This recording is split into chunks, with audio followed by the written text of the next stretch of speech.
উদ্দেশ্যে চলেছি টোটো করে। টোটো থেকে গিয়ে বাসে উঠবো, কালকে পৌঁছাবো।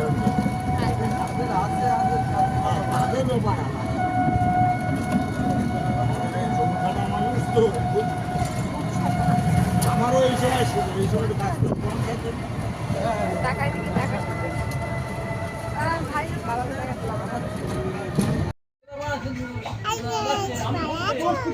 আমরা ঘুরতে যাচ্ছি, আমরা পুরী যাবো, বাসে উঠবো বলে এখানে চলে এসেছি, হরিশপুরের মোড়ে চলে এসেছি।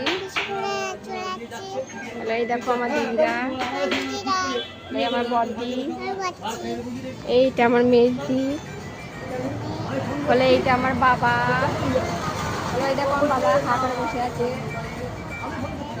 বলো তোমরা ভালো আছো? তোমরা যদি যেতে চাও চলে আসো, তাড়াতাড়ি চলে। টাটা টাটা দাও, টাটা দাও, বাই বাই উমা।